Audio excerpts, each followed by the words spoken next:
Good evening, everybody. We're back on bees all day. Hey, Mike, how are you this evening? Jeanette, Joe, we're back at it again today. It's Monday evening. Did everybody have a good day today?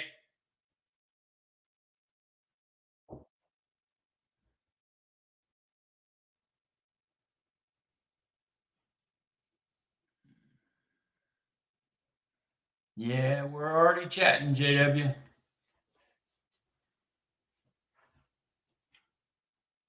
Hey, Charlie.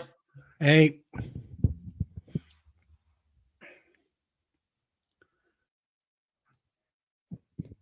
can you Can hear me? everybody hear me?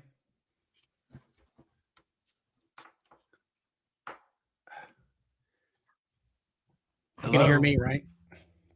I can't hear you, Charlie. Let me see what's going on here.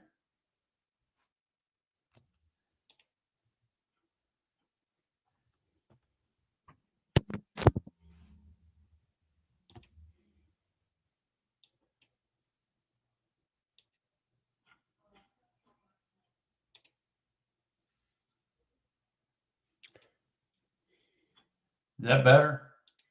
I can hear you. There you go. Now I can hear you.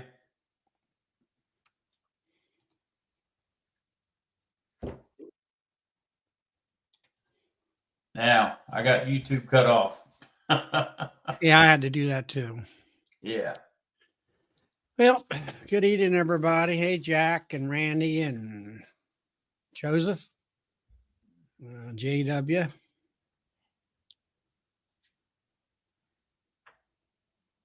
Has to work their own bees. We all work our own bees. Hey, Ken and Mike. Let me get some things set up here. All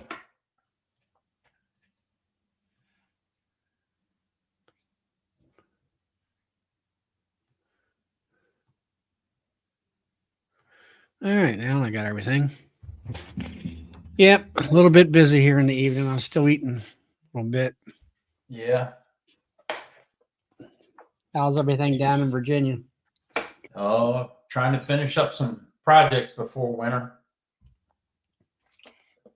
Get them done. Yeah, I went out today or late this evening and yesterday. Let's see. I put out like the last 15 gallon I had in my tank. And then yesterday evening, after I got back from a music show, I cleaned washed the tank out and washed the pump out, running clean water through it Mm-hmm. and cleaned it all off, put it in the basement, took out the pallet and everything, got all that taken care of. And so I went out. I fed those, I got rid of that sugar early Sunday morning. So I went Yeah. out this evening and actually I was surprised there was some big 10 framers that had sucked down their gallon and a half or so of sugar water. Hey, Matt. And all that. So I took some of the hives that you could tell they hadn't really drank anything. And I think there was about four of them. And I pulled the feeders off of them and re kind of topped off. Well, the ones that were absolutely empty, I poured them into those. I had a couple of nukes there that could be topped off. Well, one nuke was actually empty. I was surprised. Hmm. And so nuke top hive feeder. So I did all that. So I think I got four man lake feeders have been taken off, left Hmm. out there. So Yeah, I was in the bee maybe yard. by the end of the week, Oh, I'll have pretty much all the feeders emptied, and then I'll wash them up yeah. and put them away for the season. They all Yeah, look like we got to pull treatments this weekend. and feed one more time. And they're calling for frost Wednesday, possible frost Wednesday, Thursday, and Friday morning over here in the valley. Yeah, let's get in the 40s here. I think about every night this week. I don't, Yep. there was a possibility of frost, I think, one of the nights and all that. So that's what's happening in my bee yard. That I'm kind of glad that the feeding is over with and they're taking it down. And I think not the, it, and let's see. Yeah, we won't pull feeders out till around Thanksgiving or a little after.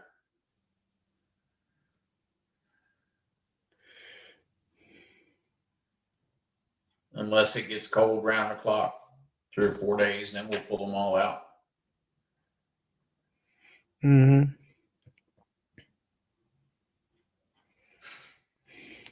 So how late were y'all on Friday night after I left? I think we kind of went till a little bit right before 11, which is not normally I hit it at 10:30. Let's see, Matt's got I'm about one deep of SERP on my hives.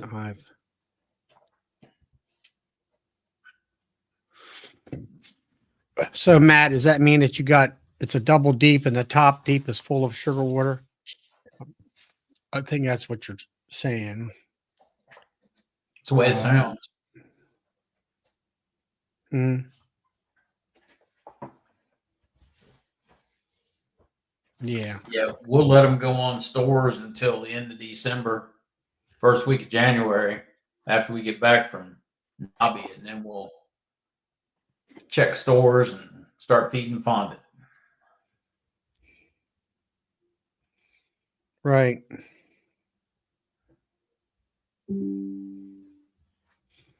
Um, I was just looking at my notes here. I did 1, 2, 3, 4,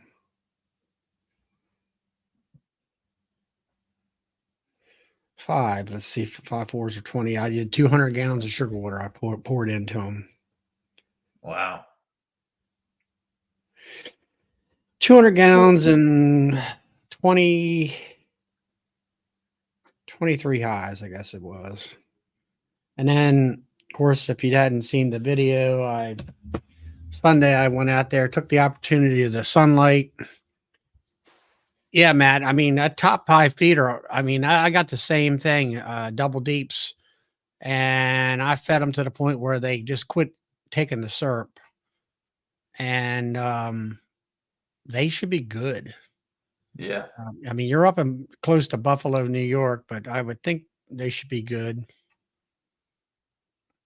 Hey, Richard, and all that. So, but anyway, uh, I had that one hive out there that I knew I took advantage of the sunlight, went ahead and recorded how I combined the hives and stuff like that. And I wound up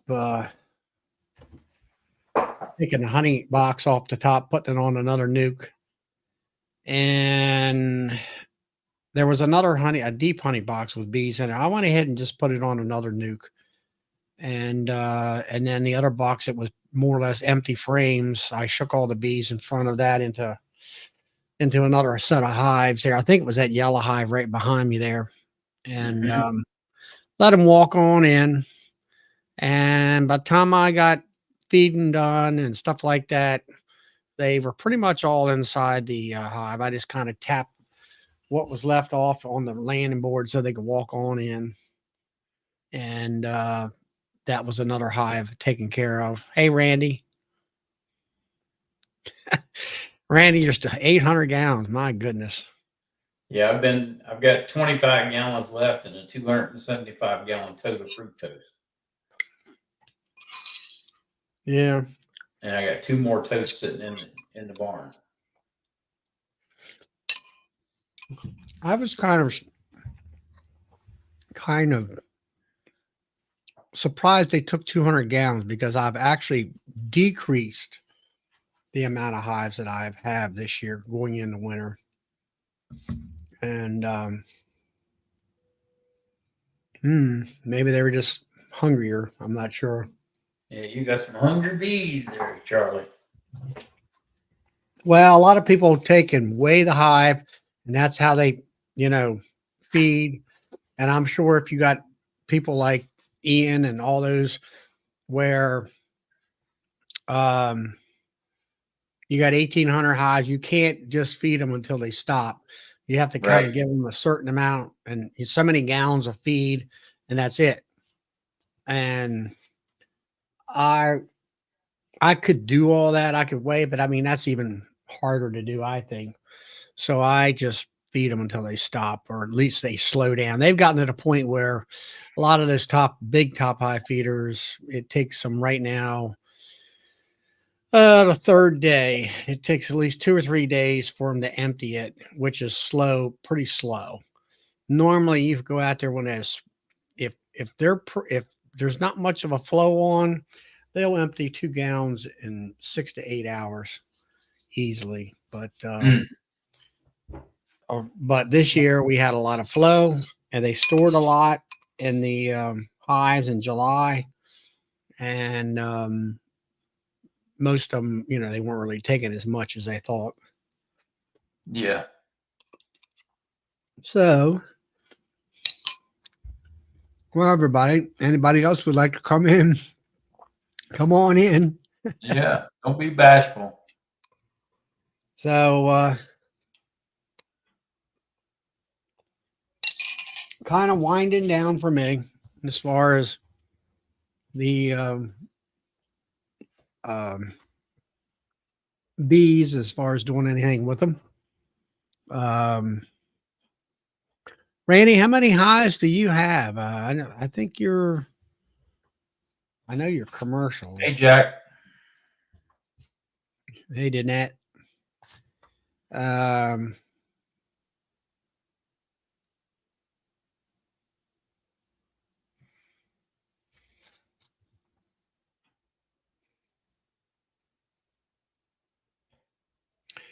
I was watching a video here that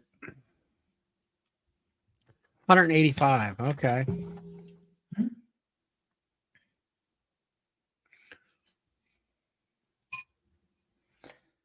What are you feeding as far as syrup goes, Randy? You feeding fructose, sucrose, or sugar syrup?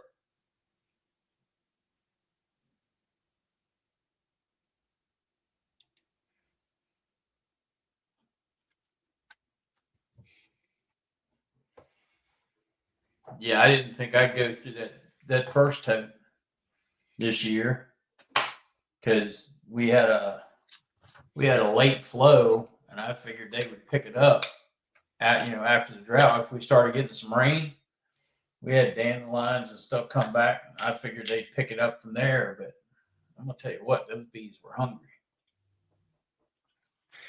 Yeah. Hey, Tar Heel, Randy, and Catherine, and sugar syrup.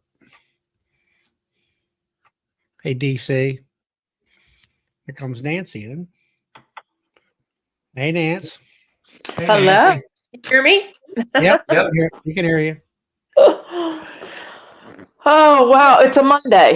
Happy Monday. Yeah, happy Monday. I had a festival. I worked festival Saturday and Sunday, and oh my gosh, I was so busy. It was great, but I'm exhausted. So you sold a lot of honey? Yes, I sold a lot of honey. That's good. Well, that's good. I know. Hey, Catherine. So I'm going to have to jar tomorrow and Wednesday because I have events Thursday and Friday. But I got down to the hives today, and they're doing pretty good. Some of them are heavy enough now, so we'll see. Yeah, that's why before I came on tonight, I had to jar up, I don't don't know, 15 pounds or something like that. I tell you, my 3-pound bottles have really, it seemed like, it used to be once a month you would sell one of them. Now I'm Mhm. selling 2 or 3 a week. How many And, did you sell or, today? huh? How many did you sell today? I sold one today in a bear. And then Sunday, my son sold another 3-pounder. And, that was about it for today. Usually Mondays, sometimes Mondays is quite, I sold like over 10 pounds just on a Monday here a couple of weeks ago. But honey's Yeah, going out the door. I stopped selling the 2-pounders and 3-pounders.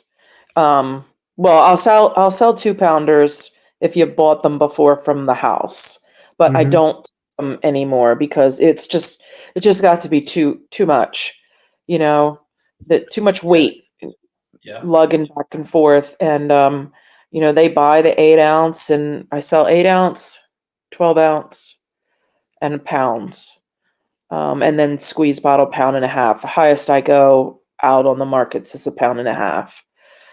So. Yeah, Hmm. I got an order today for a case. Oh, Case. good. Yeah. So 8 ounce, well, that's a half a pound. You got 12, 12 ounce. What are they? Just regular plastic, I guess, bottles, or they're not bears, right?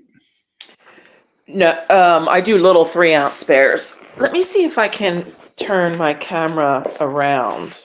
I'd love to show you these cute little jars I just got. Let's see. How do I turn my camera around?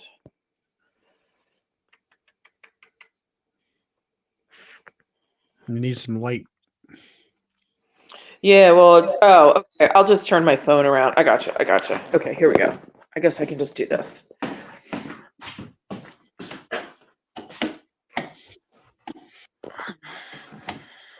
Can you see these?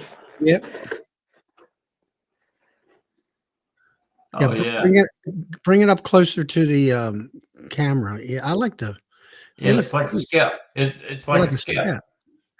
Yeah, and then I got the labels on top. I just got these in today. Did you get those from Amazon? Avery. Yeah. Avery. And then I'm doing something like this for Christmas. That's a nice packaging. Yeah, Yeah, it's Brian from Flower Street, I'm sure he's got both eyes on it right now. this is the Halloween or fall. Thanksgiving, and then I do tissue paper, the colored tissue paper. Mm. But And now yeah, they these are were kind what, of 8 ounce, you say? no. These No? here are 3 ounce. These Oh are yeah. 3 ounce. I'm trying to see if I have. I don't want you to see my messy house all over the country here. Um, these are my. This is cinnamon. Hmm. I don't know if That's the light's coming through. some nice clear looking honey you got there. Yeah. It is. Yeah, this was all pulled before July 1st. But I'm doing cinnamon and I'm doing lavender infused.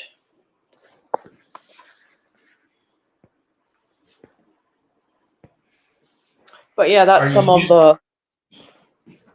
Go ahead. are you using the lavender oil, Nancy, or are you using the actual lavender? No, just actual lavender.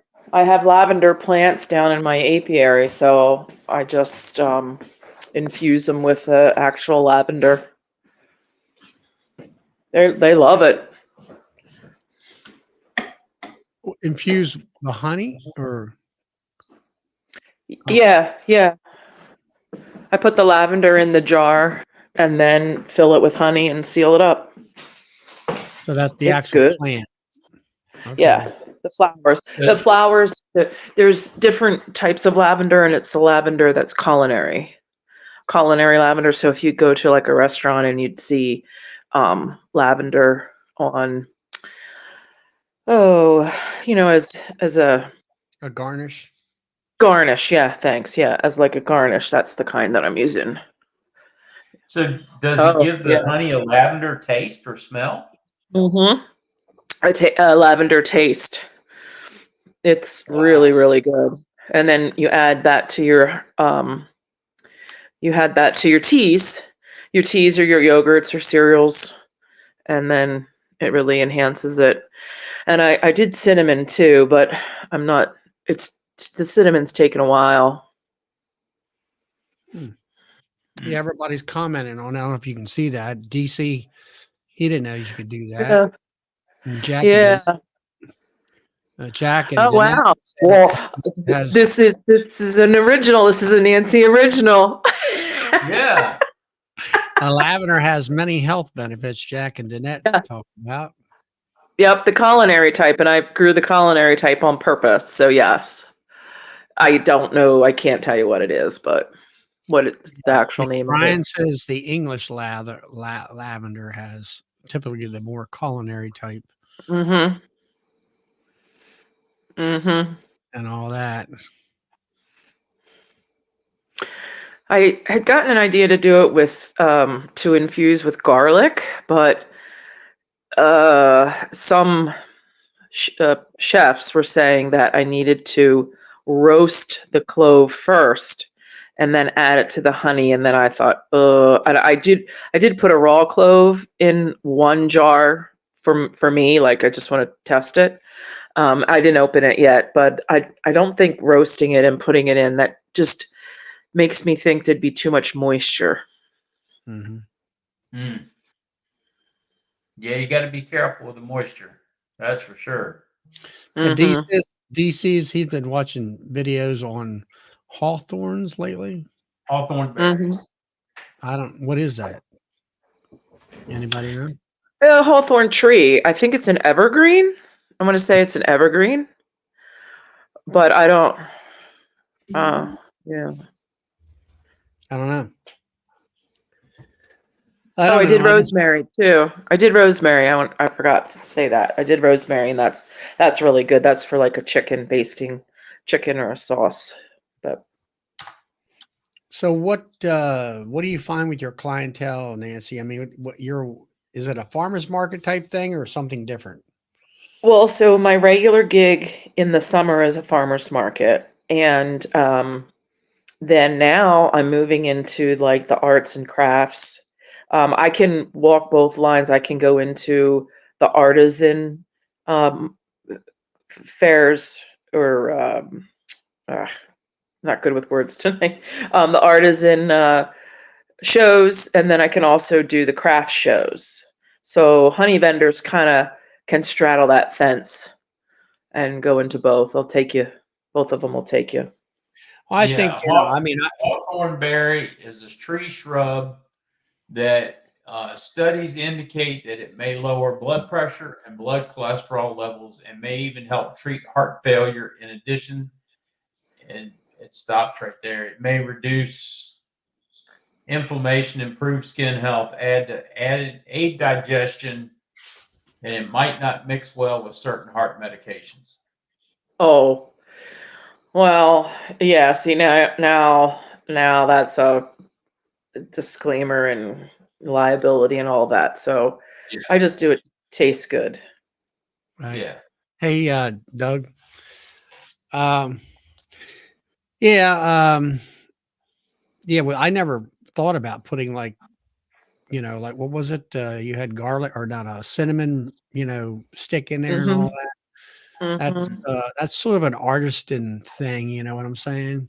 It's not Yep. just straight honey, and Yeah. I mean, that gives you a little bit of an edge on that kind of stuff. And then, like you were saying, with the bottle with the honey dipper, and hmm and then with you putting different decorations with it. I guess you'd call it for the season.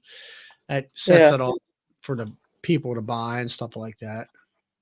Yeah, because it's starting, they'll be starting in November, right after Halloween, and even now maybe, but they're starting for Christmas shopping. Mhm. So they'll buy five or six of them at a shot. Hmm. The little ones.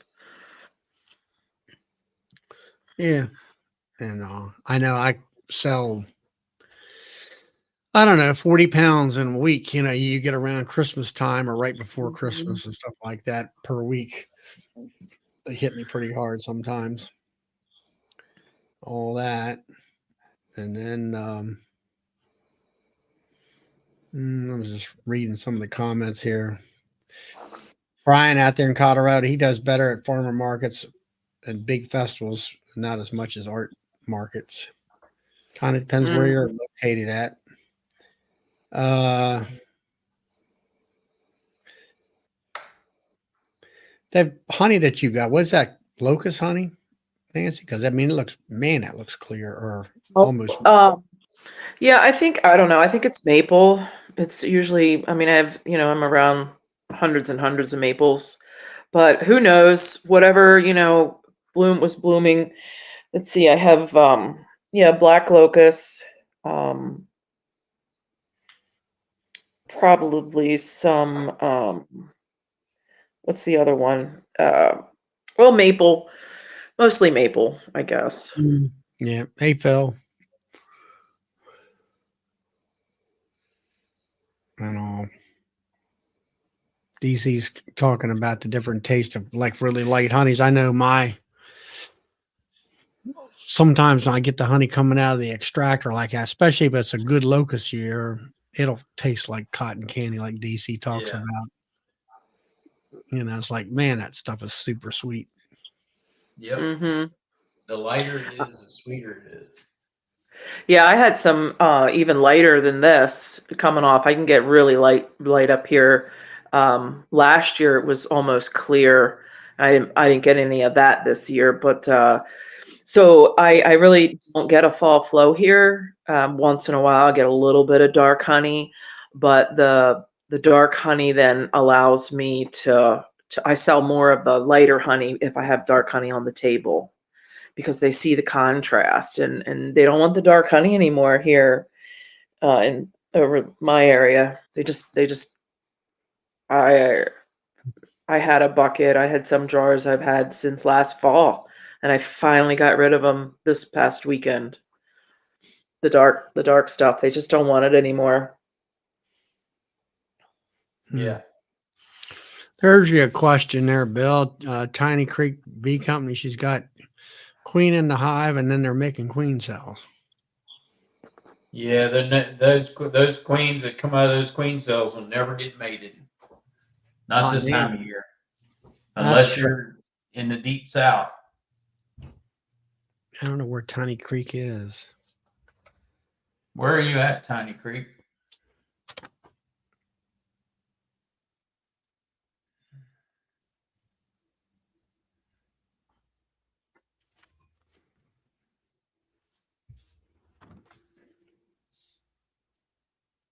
Hmm.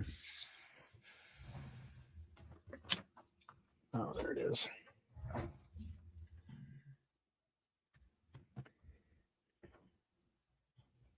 South Carolina. What's your? You've had pretty good weather down there. Is it pretty warm? And are you seeing drones in the hives?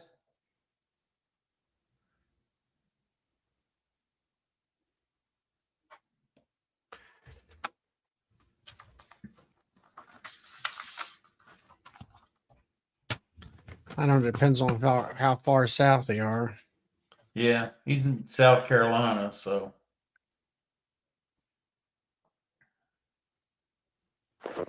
My guess is they'd still have time down there yeah, because I just had a mated queen. Well, it was a week ago that we checked in. It was one of my mentees' hives, and she checked a week ago and saw young larvae and eggs. So that's the end for us up here in Southeast. That would yeah. have He's been the not last. seeing any drones in the hives, so if he's not Uh, seeing drones, it's yeah. doubtful that that queen will get mated. Yep.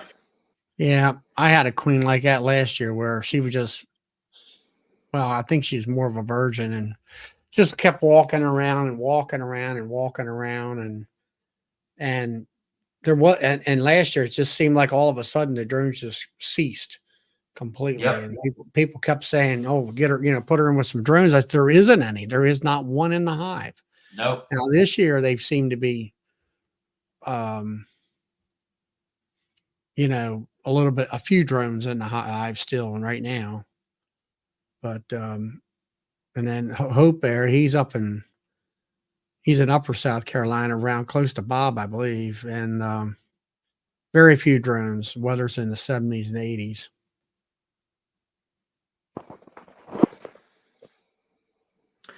Well, Tiny Creek, if you have a laying queen, then you have to try to keep her around to get that hive through winter at least. Yeah. Yeah, But get rid of I, all those if you can.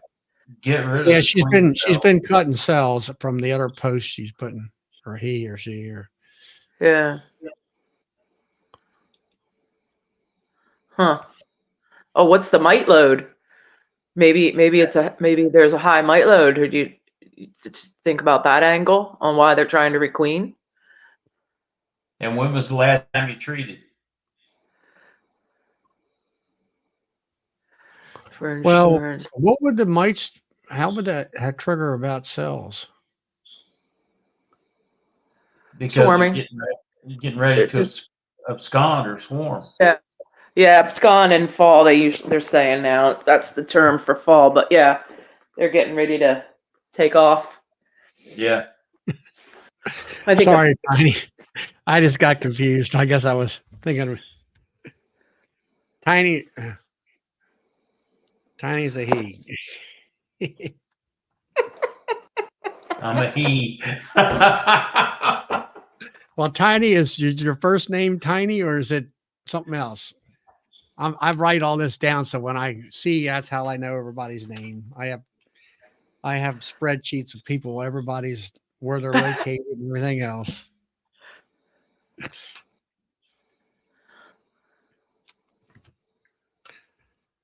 Oh my. Yeah, it's a new split and treated with AprilGuard in August and have Appy tablets on them now. Andrew. Oh, All right, Andrew. yeah. I would just cut those cells out. Just try to get that queen to limp that hive through winter down there. I Yeah. mean, I don't know. Your winters are much different than up here, but shorter. But if you could get her to get that hive through, then Yeah. If you can get her, like Nancy was saying, get her through the winter. And that way, in the spring, as soon as you can get a queen, take her out and requeen it. yeah. Or as soon as you have drones in the Yeah. spring, 3 weeks. I think the first rotation. They want about 3 weeks for them.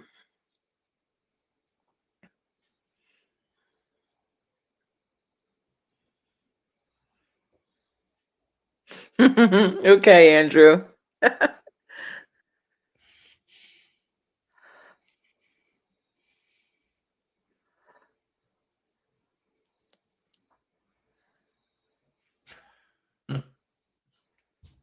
Yeah, I know Hope's a guy.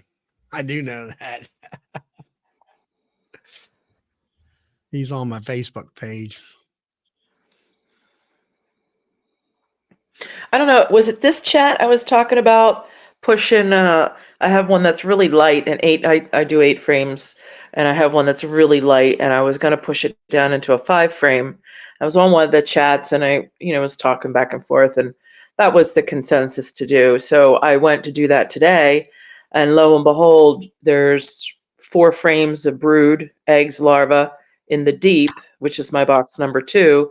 My box number 1, that's on the bottom board, is a medium, and she laid 4 frames of that up too.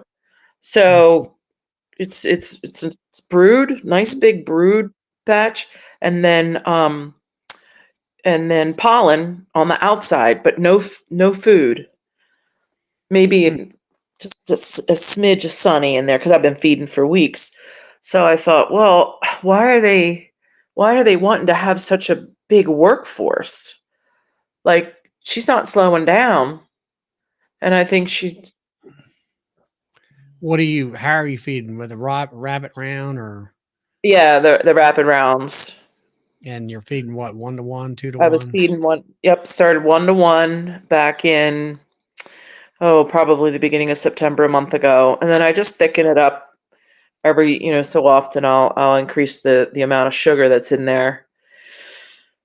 But yeah, so it's pretty thick at this point. It's like 5-to-1, really thick pasty, and they're just not storing it. But she keeps laying, and I thought, oh boy, I'm gonna let him go. Yeah, I I'm would. gonna treat him. Yeah.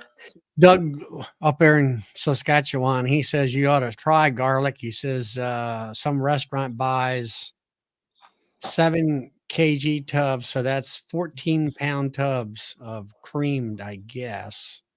No, of honey. Honey garlic. You don't make And it. You don't honey make it, but from we have us a and make it for wings, or make it for putting on wings and stuff. DC, do you own stock in a sugar company?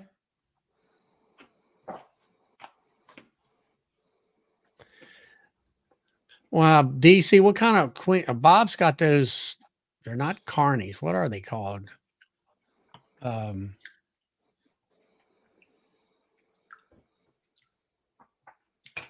I think. Tiny Creek.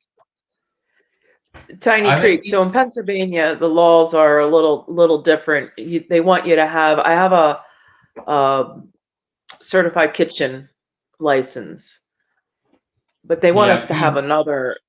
They'd want us to have another kind of license to have infused honey. But in my experience, there really isn't any honey cops out there. So Yeah, in Virginia, if you do infused honey, you've got to do it in an inspected facility. It's got to be inspected by VDAX, which is the Virginia Department of Agriculture and the Health Department. yeah, I already have that. I Yeah. already have those certs. We have here it's the state. The state overrides, and then the county says, oh, they want a license too, but the state will suffice. And Yeah, then, both of those are state agencies here in Virginia. VDAX and the Health Department are state agencies. So yeah, you're just inviting trouble. It seems like. I don't know. I Yeah, know you are. Maryland, you can make cream honey, but if you put cinnamon or something in it, then you got to, like you say, you got to have a commercial kitchen and all Yeah. that stuff. So Nancy, you say that we don't have any honey cops here in Pennsylvania. not really. I mean, they're the when I'm out in the markets, when they come and they inspect people, so it's a packaged food. So their concern is with the people that are making food at the markets or the craft fairs and things like that. The people that are actually making ready to eat food. Okay. So they don't really. I mean, They sound pretty serious when I talk to the Department of Agriculture on the phone. They're just telling me, like, don't do it until you get your kitchen ready. So yeah, I have a kitchen. I know that's my point. I don't have my kitchen. My kitchen's going to be in a basement, but I'm still. Oh. Yeah, I have a certified kitchen. So, Okay. but yeah, so I have the state license. But again, I mean, that guy knows he's he knows what I'm doing and this and that. So other than that, I don't really, it would be him. In your area, you'd be at like a higher risk of, running across somebody if you weren't legal, I guess, but maybe not around here. Yeah. I mean, yeah, I guess if you don't have you don't have a certified kitchen. But it only has to be like a home style kitchen. They're telling me just to do honey. It doesn't have to be like a commercial kitchen or anything. It's just it's got to be clean, got to have lighting and sink and running water, and you don't need stainless steel or anything like that. Yeah, I have commercial. I have a top-notch commercial. I rent it. I rent it. It's not mine. Oh, okay. It's not. I rent it. So it's the state-of-the-art commercial, type of kitchen. I got lucky with it. I mean, I approached a company and And then they said yes. And then the inspector went through and he was like, oh, you can do anything. And, this is a kitchen that you could do anything you kind of wanted in it because it was already right. good That's to what go. I've been looking for, something like that. And I even approached a few of the churches and some people, different organizations in the area. And my thing is, like, am I going to like move my equipment in and out of there every night? Like, is that, or like, how am I going to do that? Like, if I'm doing something like, I don't know, anything that would take a couple, like a process more than a day or two, am I going to have to rent that out for like a couple of days, or, I don't know. You just have to jar. You have to jar in the. You have to extract, right? No. You don't have to extract in a certified kitchen. I don't think. Really? It was just That's not mainly what- the jar. I don't know. I thought you had to have a honey house. If you have pets, you're not allowed to have, even like a hamster, you're not allowed to do any honey in your house at all. So then in that case, you got to have a honey house, or like I'm doing, I'm putting a kitchen in my basement, which is going to be off limit to any pets or anything like that. So, or do what Nancy's doing. Mm. Or if you don't have pets, you're free to do it you can do it in your kitchen. Your regular kitchen. Yeah, they're not real strict over here. I mean, they are. They tell you the guidelines. You follow the guidelines, and you're pretty much good to go. Like I said, in the moment when I'm at these places and selling, they don't even look my direction. No. They're after their goal is to, get the people that are making hot Right. food in the moment. Right. Yeah. Got bigger fish to fry, huh? Yeah. Yeah. So to You know, speak. like the pickles and the jelly and things like, a lot of people sell that here. Pickles, jelly, that's all prepackaged. They don't do anything with those kind of people.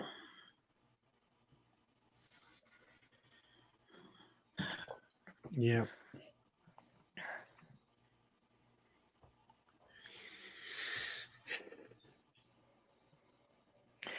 Oh wow, it's Charlotte. 8:45. I'm gonna go. I'll stay on, but I'm gonna come off the chat. All right, Nancy. We'll see you. All right. Have a good See evening. you. Bye-bye. Charlotte, I had a question about those acorn frames. Yeah. What Yep. about 'em? How do you store those in the winter? If you have any left over, you just store them outside in the shed or garage? No, or what do you do? we store all of our frames in Rubbermaid totes. I'm Those talking about big- the acorn frames that aren't drawn. I just store them in the house in the box. Yeah. I got them. I just, I buy them by the case, and I just, when I use them, I pull them out of the case, and what I don't use, I just fold the box. You always fold the box to close it up, and I set it on. It's on a table down in the basement. Actually, it's part of where the original garage was, and and that's it. I don't have to worry about it. Yeah. There, you ain't gonna have any wax moth problems, I don't think. No, I was just thinking about temperature. Now, well, the only thing with black plastic acorn frames that are all plastic, you keep them out of the sunlight Mm-hmm. because They'll get hot. they'll get hot, and that wax will melt on that stuff. Yeah, Or run off. you can get it a sheen. It looks like a sheen on there. And if I'm out there in a hot sun or it's going to be hot, let's say I have a half a case and I know I'm going to use it all, I'll bring that whole box out, keep the box covered up, try to keep it in shade, and then keep throwing them in frame. Let's say they're medium supers or something like that. Super for medium frames. For honey supers, I'll just take and put them in the box, put them in the wooden box and put them on the hive. My basement's bigger than my house. Well, I don't know. And see, you're out there in Texas, and I don't think Texas really knows what a basement is. I don't think they dig dirt too much out that way. It's Sahara, from what I gather. And and all that. But yeah, it's pretty good storage area as far as the basement goes. It's full of stuff. He said crystallize in the cells. I haven't ever had that problem unless you have what do you call it? Canola. Now I'm sure Yeah. Doug's had that problem and all up there in Saskatchewan because he deals with canola honey all the time. That's the big problem with canola honey is that you gotta get it in the hive and get it out of the hive, out of the super as quick as possible, and trying to balance it between moisture content and everything else. I even got a thumbs up on that.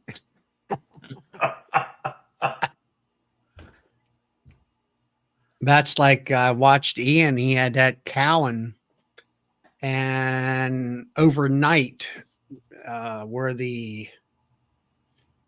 it's where the honey goes down out of the scratching area there or whatever. Anyway, there's a tub down there with an auger in it. That auger was more or less froze up because the honey had crystallized overnight. And I don't usually have that problem I foresee of anybody. He had to kind of chop it free, and it finally, I guess it warmed up enough to where he could get it to go through the pumps and stuff and all that. Philip says he had it out there in Texas, DC. Yeah, no, we had a dry season this year, and the honey got real thick because it was down to like 15% moisture, and it was really, really thick. It was like molasses coming out of the cells, but it wasn't crystallized. I don't think I'm going to do that, Tom or Melissa. I'm going to go in the opposite direction now. So you move up north, huh? Yeah, I ain't moving up north.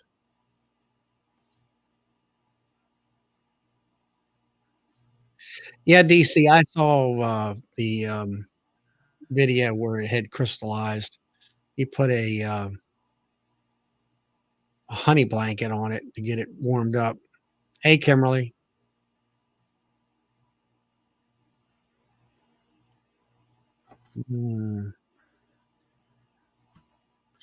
Now, I'd rather go down there where you were at in Florida there. That looked pretty nice. But now they're going to get slammed with a major hurricane.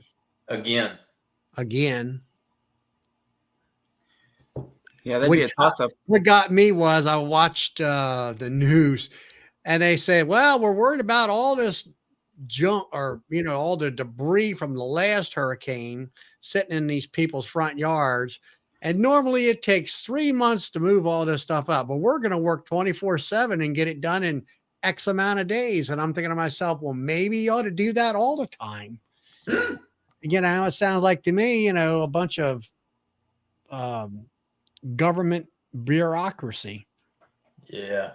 Just about as bad as the Carolinas. I will have to say, everybody, I was sure glad to see Ricky and Ruth work down in the Carolinas there. They got their power back.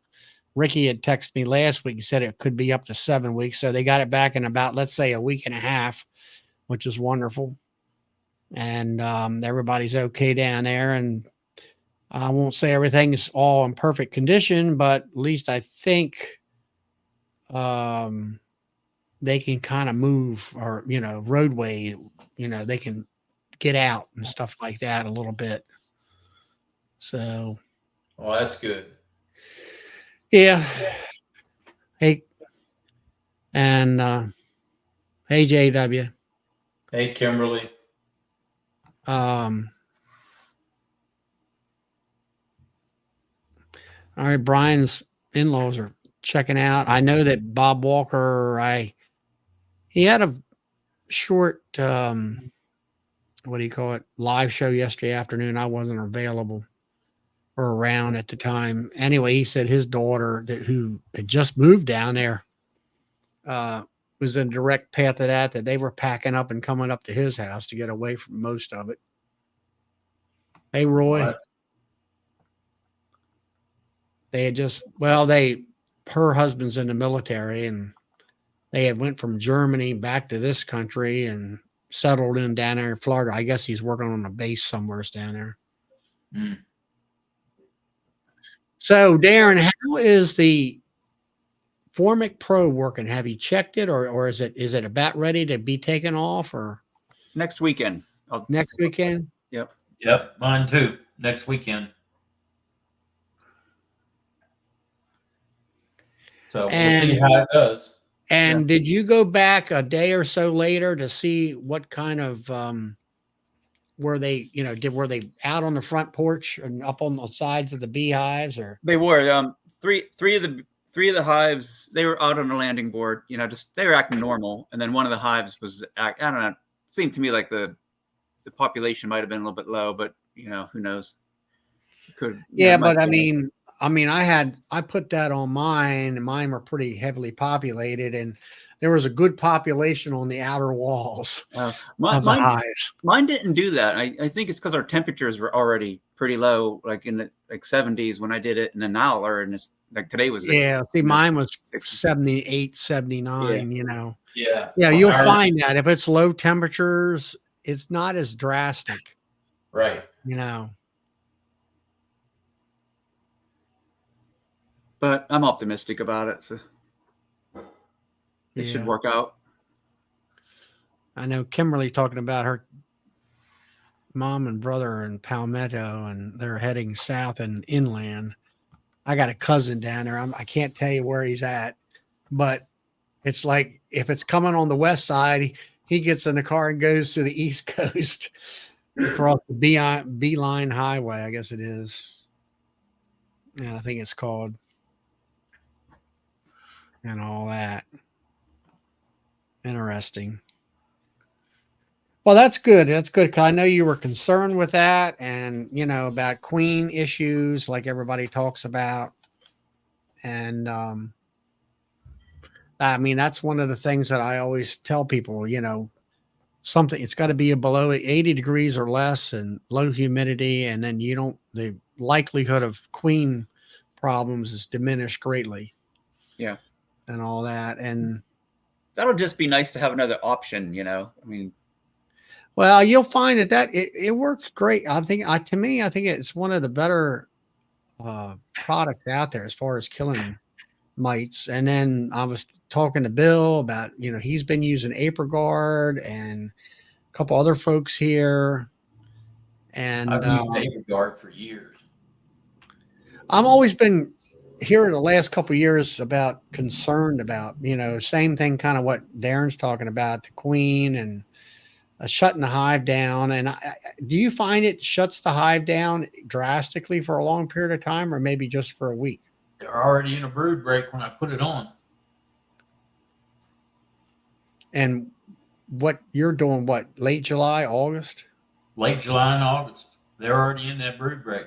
So because they ran because they're in a dearth? Yeah, they're in the dearth. That's when I use it.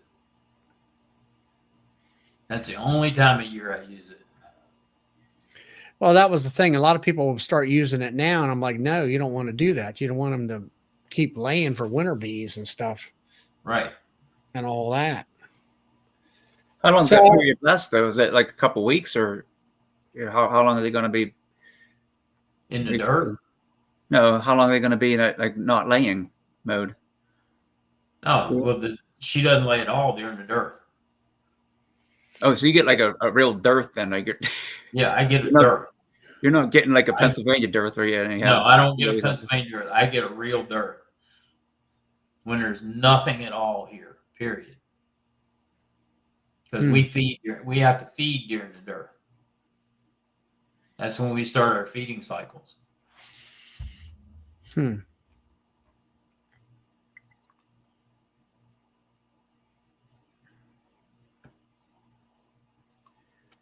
I just I mean, I've never seen any ill effects from it. It's always worked. The mite counts have always dropped. I would go into them, sometimes there's 6 or 7 mites, and they would always drop to 0 and stay at 0 for a while. Well, No, Bob I Benny just, always talks about how he uses ape guard just for that reason, just like it's kind of like as like a swarm prevention type thing. So No, we don't use it for swarm prevention.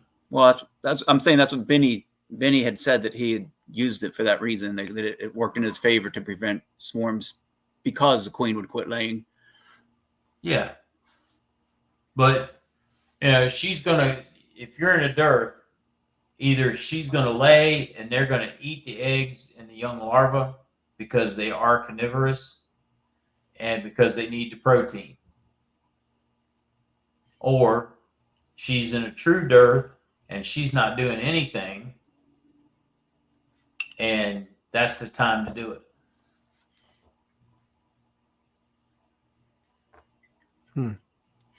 well, I'm going to try it next year. Yeah, I might. I'm not sure whether I'm going to, I mean, definitely going to go 25 grams for one thing and put a shim and everything. I'm just wondering, now when you're putting those pads on, I mean, have you got brood upstairs in that top box? Mm-mm. No. Or is it No, honey? we've taken all the honey. Okay, And we leave you taking the honey supers off, but I mean you're still running what, double deeps? deep medium. Deep and a medium. Now let's say Yep. they store honey that they're gonna have in that medium. Do you put the card with the gel on top of that or put that Nope. underneath? In between the deep medium, and dependent upon the size of the hive, when we pull honey, we always leave at least one full super of honey on top of the brood boxes at a minimum. Yeah, but so you put a shim in between the deep and the medium. Yep. If I use the tins, yes. If I use the cardboard pads that are with it, no. Yeah, you don't. No. I thought that they had to be able to crawl around and all that stuff. Well, they can. That tin is thick enough to where you would have to use the shim so they could get on top of it. But that cardboard pad is just like a piece of cardboard paper, heavy paper, and you put the 25 grams on it and you set it on top of the frames and you can set a box right on top of it. Because there's enough bee space there to do that. Whereas that tin, you don't have enough bee space above it. You have to put that super shim in there. Right. Now, see, Brian was saying that that'll be about a 7-day shutdown on the Apigard. That's not bad, really. No, because she's already shut down.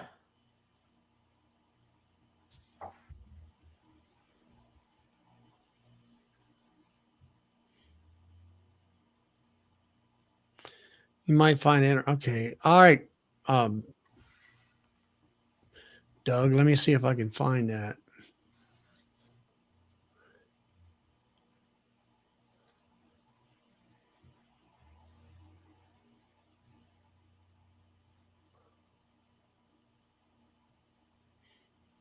You all signed up, Bill, for that Cornell Yep. master? When's that start in January? Starting January. I'm debating. I signed up for the January classes because when I signed up, I was ahead of the game. I signed up early. So then they did a February one because for January's overflow. So, are you signed up? Not yet. I haven't decided yet. I want to do it, but I don't know if I'm up for it this winter. I got a lot of expenses coming up.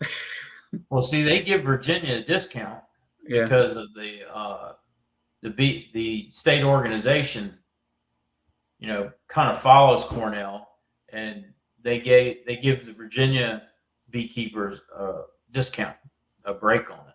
Yeah, I know there's some clubs, like certain clubs that you can get a discount on. I think they lower the rate down to, I think it's $500 or something like that in that range. Yeah, it's a good discount, and it's a good program. And I agree with what Todd said about the Apigard, Charlie. You need to try it on 1 or 2 hives, and it will create a brood break. And I agree with Todd. She comes back stronger afterwards. Yeah, there's been we were discussing that with Doug. I don't know how to bring that post up on he's got the Northern Lights under the Facebook No Life Beekeepers chat. It looks pretty. Can you do a present? I don't know.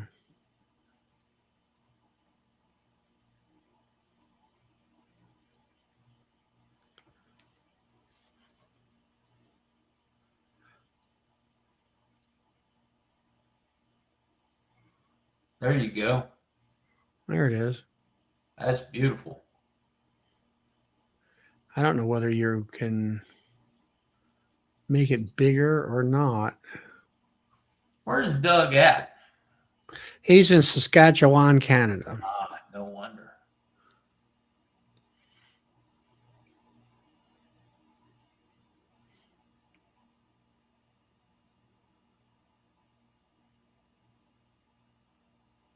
Todd, you're exactly right with everything you're saying. Yeah, well, see, I kept thinking that when you would put that stuff on there, that she would just flat out quit, you know. But anyway, let me take and remove that. All right, there it is. Cool. But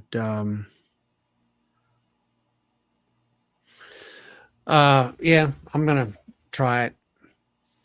I'm sure it's going to be a point where after I use it and things get better or go well, I'll say it's like, well, this ain't a big deal at all, type of thing. Well, you just need that little nudge, right? Yeah. It's like get over the fear. Yeah. You got to try it for yourself. Like when you listen to it, there's so many stories. Now, a guy was telling me that he used Formic Pro. He didn't even know what it was. His neighbor gave him Formic Pro. And I said, well, when did you put that on? And he said, back in July. No. I said, didn't you have any trouble with your hives? And he says, no, why? I said, well, that is known. Like when the temperatures are too high, like it can do harm and, possibly kill your queens or whatever. And he didn't know anything about that. And he said, well, here his neighbor lost 4 queens. And I said, well, what happened? He said, well, his neighbor had his hives sitting on top of black plastic. So they figured that had something to do with it. The heat coming off of the plastic had actually elevated the heat in the hive. But like he didn't know anything. He just went and used it, and it came out. It was all right for him. Now that's his go-to thing now, I guess. But he got lucky. Yeah, he did get lucky. He got real lucky. But I don't know. I still don't know. He's one of those lucky beekeepers. He really doesn't do anything. He doesn't study anything. But he gets a big honey crop every year, and he does things like uses Formic Pro in July, and he comes out all right. So Todd, next year I'm going to mail Charlie a box of Apigard so he can try it. Yeah, I use the Demery method when I'm through the honey season. I don't have any swarming problems. Yeah, I don't either. And that increases my honey production. I won't say it doubles it, but it does increase it quite a bit. Yeah, it also increases your bee population too. Yeah, well, and that's what I like. I've gotten, and I was like Bob Walker used to say, he wanted a box of bees like Ian Stepler's boxes, and I've gotten to that point almost. I think most of my bees are really heavy duty. Yeah, my method is different than what Bill's Demery method is a little bit. Yeah, Bill, you do that traditional method, don't you? Like that. Yeah, I do. And Charlie does that backbreaking rolling Demery. It's a rolling Demery with a hive lifter. Works out great. I don't know. What's that? Keith Jardine. I don't know how he does 100 hives a week. I I question that. Well, to be quite honest with you, Keith, he's back and he's selling off and kind of getting out of the beekeeping business. Is he? Yeah. Yeah, but people with a lot of hives, they get used to a routine, they get used to a schedule, and they don't think about it. They just do it. He says it's so easy you can do it at night. And I can't see myself doing that at I night. can't see me working bees at night.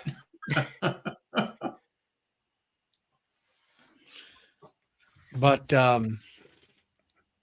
yeah, but Keith is, yeah, well, you know, I'll try it next year.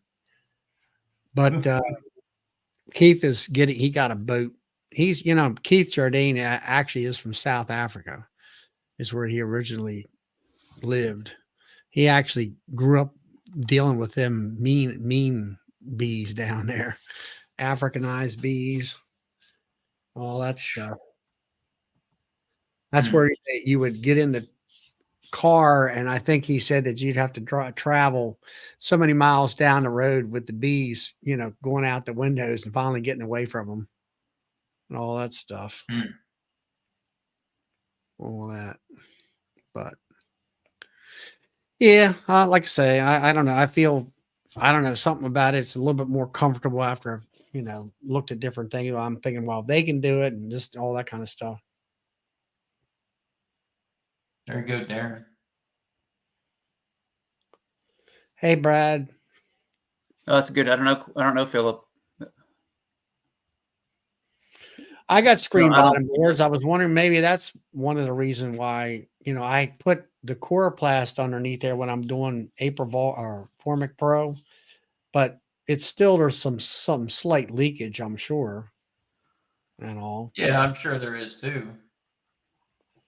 I don't have to worry about it because I don't run screen bottom boards. So I don't know.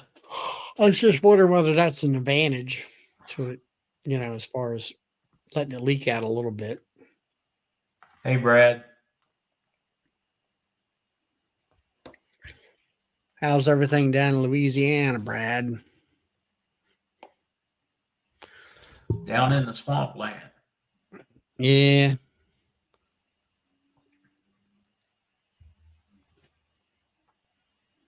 He got all that humidity down there that I can't stand. Yeah. I don't know how they stand it. I guess you just get used to it. Yeah, you grew up around it. You don't pay any attention to it.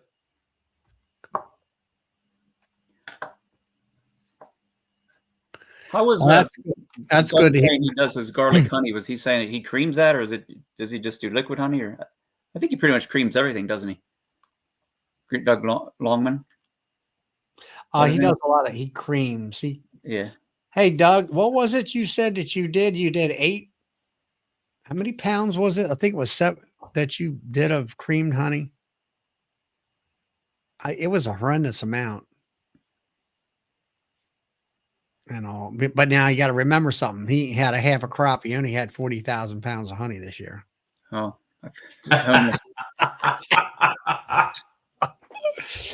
Normally he has 80,000.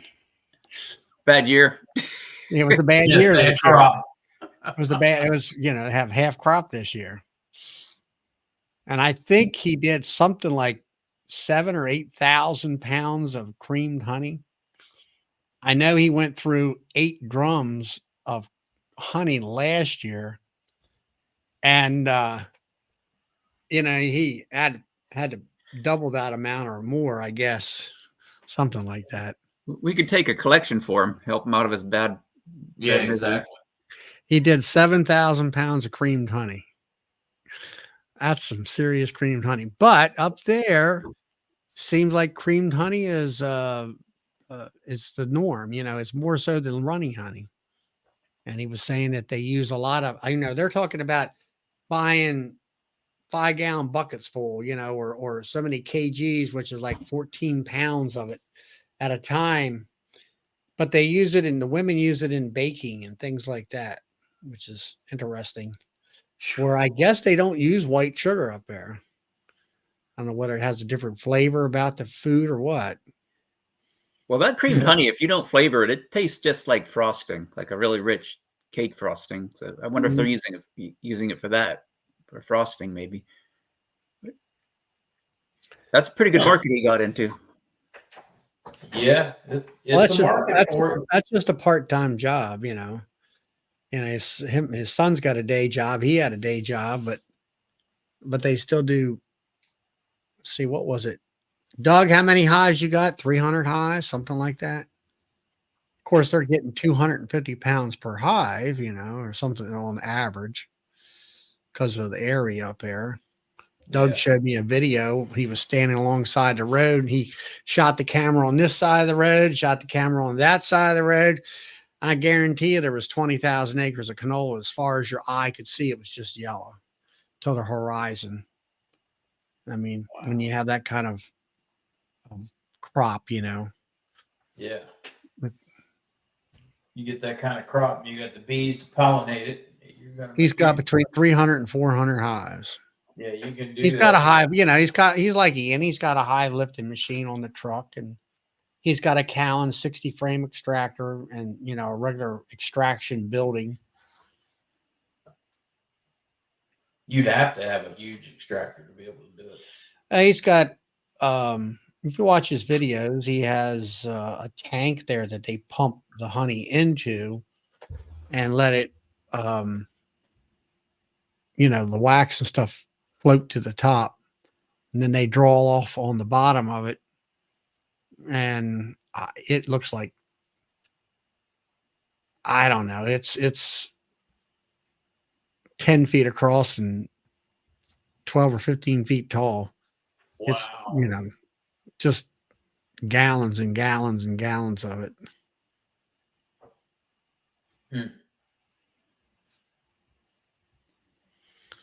I don't know, Matt, whether they do that or not, you know, whether they're more health conscious or it's just something that they do.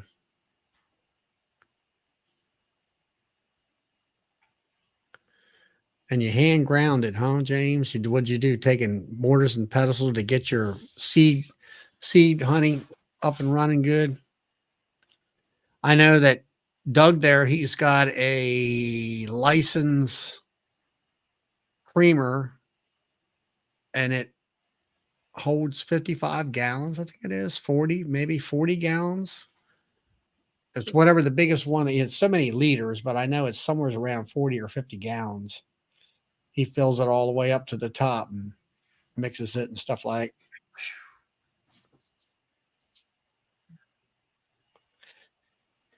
And let's see, maybe he has a, what is it? What's that big word he's got there? Philip's got Aphrodisiac effect. I don't know.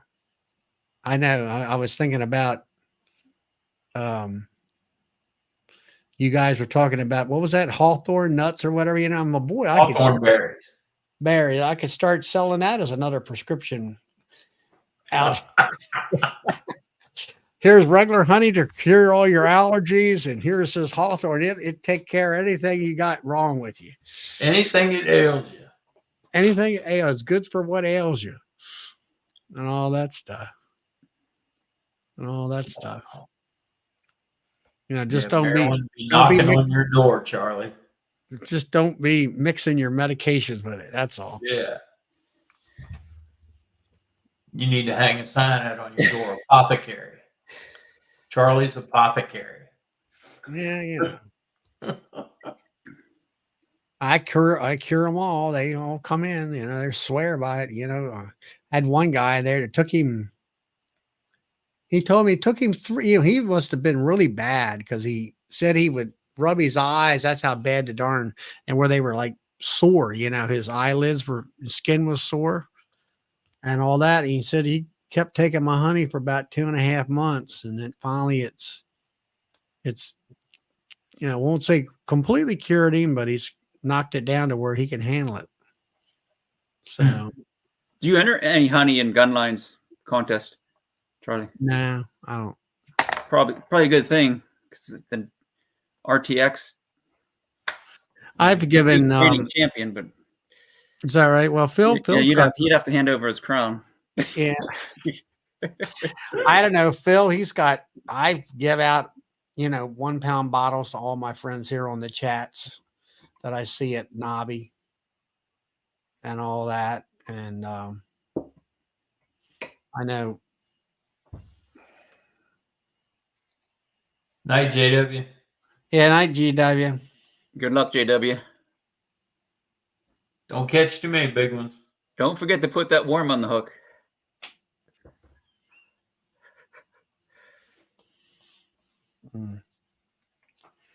But yeah, I don't know. It goes out the door. That's all that matters.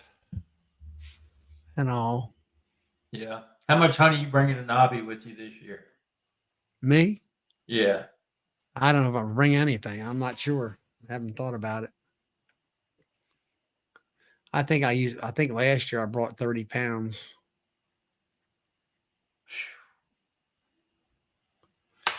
How much did you go home with? None. I give You it didn't away. swap honey? I don't swap. I give, when like Philip there from Texas comes in, I give him a bottle of honey and, like Darren, if Darren's there, or anybody that's on the chats. That's some good honey. I will say that. That's some of the best tasting honey I ever had. And then you can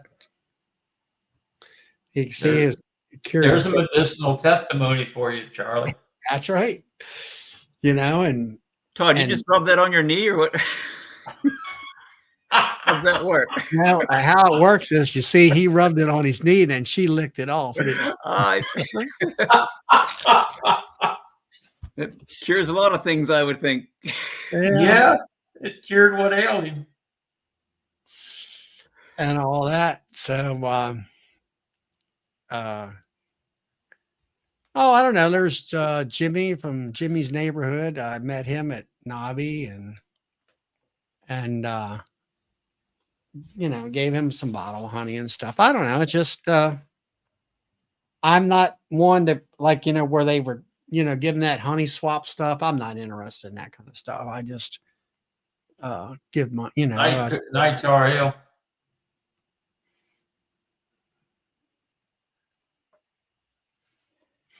All right, Randy, we'll catch you later. But I don't know. It just like I say, give it out to all my different people that I see. Yeah, I got a guy that's near me that makes mead. And he's always asking me, I need 3 pounds of honey. I need 3 pounds of honey.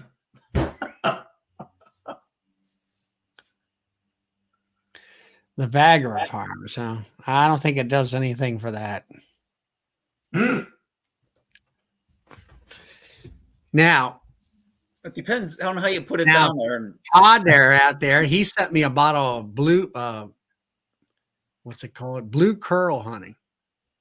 And I'll have to say one thing. Now that's as good as my honey. I mean, it tastes just like my honey. It's really super sweet. It's some type of a flower out there in the desert. It blooms ever so often. And all. But yep. So have you figured out a date for the Virginia conference? No, we have not. It's still up in the air. We were going to do it in February, and then I don't know. Right now it's set for February, but we're talking to the venue. The venue has kind of pulled the plug on it. So I heard that there we go. See there's a testimonial right there. Yeah. King Philip. Charlie told me that if this is not working, you're just not rubbing it in the right place.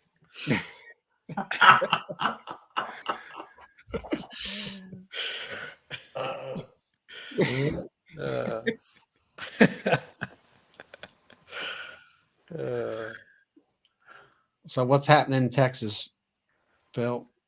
Oh, it's just still pretty hot. It's still getting up to like 92, 94. Really? and dry. We need rain. But yeah. I did Yeah. finally. I'll go ahead. Yeah, Tom and Melissa, we definitely we got to figure that out where we're all gonna meet at and figure out someplace that's kind of a neutral place to eat. Why don't we go back to the steakhouse? The Mexican restaurant with steak. Where was that? What place were that at, Bill? The steakhouse. Yeah, that Mexican restaurant that had the steakhouse with it. Mm. Was that the one where you were there with Ricky Rourke's thing, or that was a different place that you were at? No, same place. It was just I was with a different bunch of people. Okay. Yeah, we could do that. Yeah. I was wondering how I mean, it was a Mexican restaurant, but I actually got steak that night. Yeah.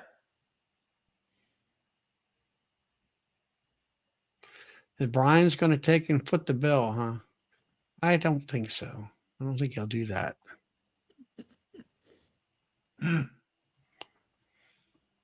That could be a dangerous statement. Mm-hmm. But so are you pulling any honey out of your over there at the farm area, Phil? No, I don't think I'll get any out there. And as a matter of fact, I went into my hives here in the house, and they're way further behind than I thought they would be this time of year. So I'm toning down my expectations. I was wanting 500 pounds, but it's looking more like 200, maybe 300 For the year? Oh no, just this fall. Okay. Just off of about 10 colonies, 10 or 11 colonies. One of them has most of 3 supers filled, but several of them have a good part of 1 and some have none. So it's just not coming in like I thought it would. It's not coming in like it was last year. Last year, about this time of year, I was making plans to go down to the farm and pull supers off of there and bring them back up here. I went down in the middle of the week, and I was late doing it, but I ended up getting another 100 pounds. So it was, it paid for the gas money to drive down there and get them. But yeah, I won't be doing that. I won't be doing that this year for sure. You coming out to Navi too? I'm thinking. I'm pretty sure I am. 90% sure I am. I haven't bought my tickets or anything yet. Right. Wonder how many tickets are sold right now. A couple thousand. Mm-hmm. I don't know. I know they were going shooting for 3,200 this year. How much? 3,200. What was it last year? It was about that, wasn't it? I thought it was 28, 29. Yeah, I thought it was around 2,800 people. Oh, did somebody say he actually rented out more space this year? He did. The vendor area is bigger. The vendor storage area is larger. And he moved the food to a different area so he could accommodate more vendors. Wow. More food vendors because what he had there sucked as far as I was More concerned. vendors. He's redesigning the vendor area. Instead of being at long lines, he's going to do like pods of vendors. You talking about food vendors? No, bee vendors, supply vendors. Yeah, I don't understand what the pod thing, the theory behind It's it. like 4 or 5 vendors in a group. Everybody's booth in a group, and then a space, and then 4 or 5 vendors in a group. Instead of just being long lines of vendors, Right. it's broken up more. I don't think there was a problem with the food he had. It just wasn't enough of it. You had to wait forever. Yeah. The food was good. And then they, at 1 or 2 o'clock, they were running out of certain things. Yeah, I think next time I'll do what Charlie did. I'll pack some sandwiches. Yeah. Bologna sandwich. Is that what you did, Charlie? Yeah. That's we had some wraps and our, my diet soda and stuff outside, and went out in the parking lot, ate, came back in. I mean, I don't know. There was only two food trucks in there. One was a hot dog joint, and the other one was some kind of taco. There was that a was- chicken place in there too. There was a fish place, a chicken place, a Yeah. pizza place, Yep. I didn't see all that in there. barbecue. There was a barbecue place in there too. Wasn't the hot dog place up against the back wall there? Like if you walk all the way back, I think. Yeah, it that was on the other side. Yeah. That I was on the haven't heard vendor side. anything about High Life. I was wondering whether that's went defunct or what. I haven't heard anything about it either. And, last year I got an invitation to go to Hive Life, and I haven't heard anything about Hive Life at all this year. I'm gonna bet that it's gone, but that's just me. Well, after what happened last year, he had vendors that committed to him. And then when they found out that Cayman was having one, they left him and went to Cayman. So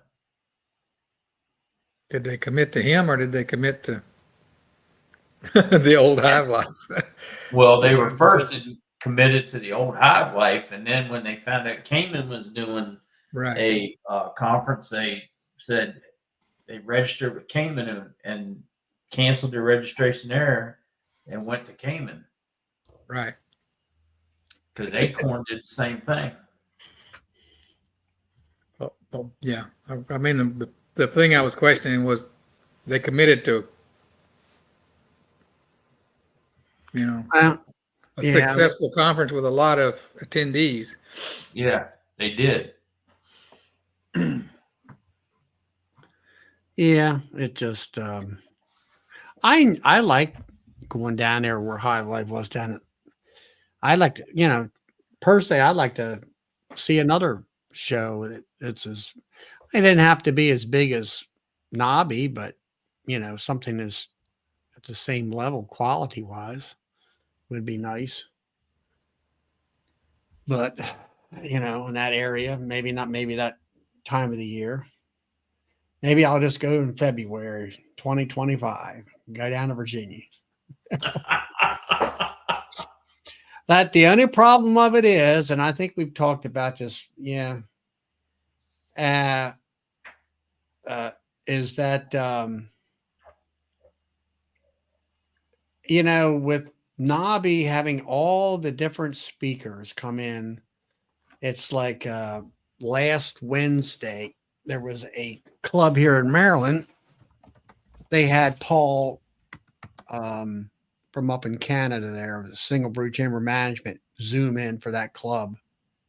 And a friend of mine, Brian, who was at Nobby, he says, yeah, he says, he said, we were talking about it. He says, I've met Paul, seen him a couple times, in person, talked to him, had questions and whatever, got answered, and he says, the local folks here didn't go to those types of conferences, they think it's, something special, I'll say, and it is, but I don't know, because of Zoom and it's kind of ruining things a little bit in a way. It doesn't, you've seen them before you ever get there type of thing. And when they put videos up and stuff. He didn't put videos up nearly as much as he used to. Now I'm not sure if he's working for the college up there anymore or not. Oh.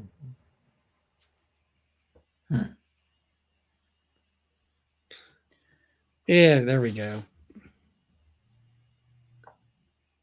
We're a bee addict support enablers group.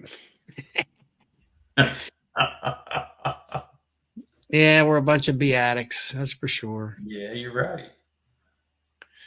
But that's the thing. That's something, and I'm sure Bill has the same issues with club members in his area, like I have in mine. And we're the exception where we're trying to strive for better beekeeping and having our hives do their best at all the time.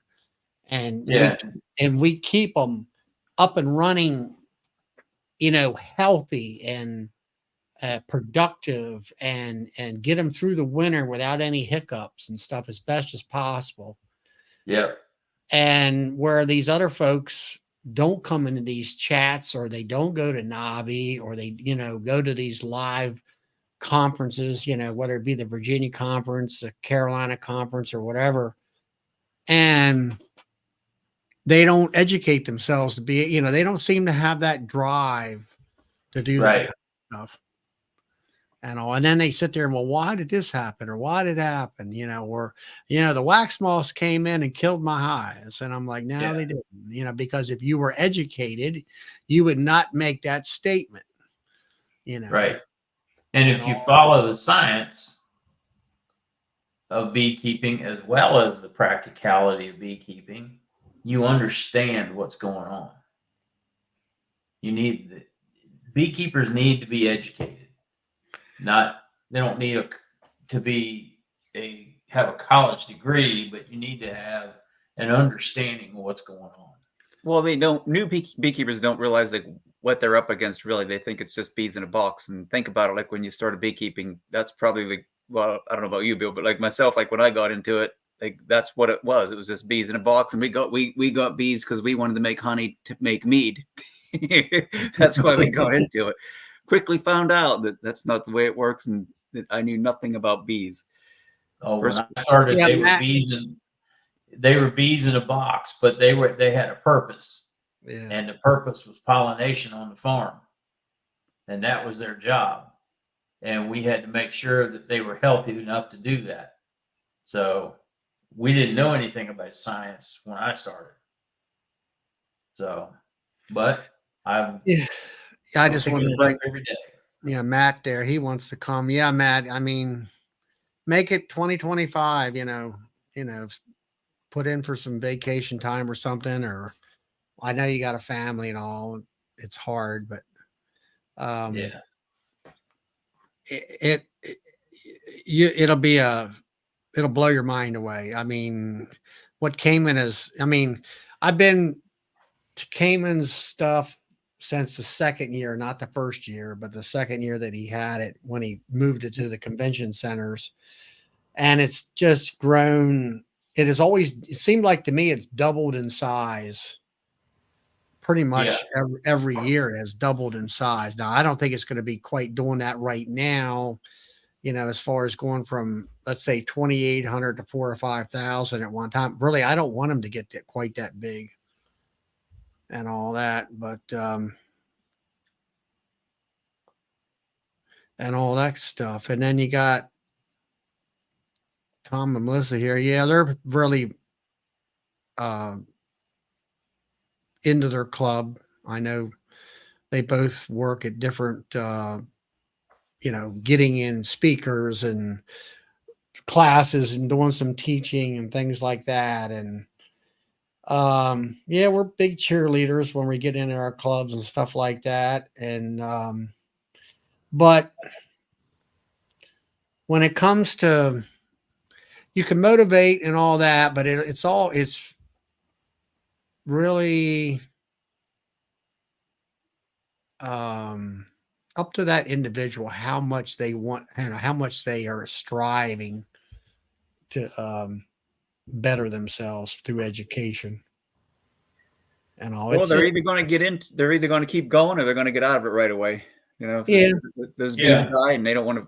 Those first 2 years or 3 years, they're not going to want to fork out more money. They're going to get out of it.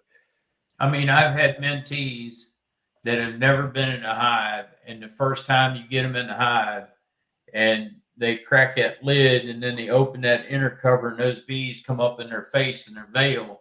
They throw the hive tool away down and just take off running because they're scared of it.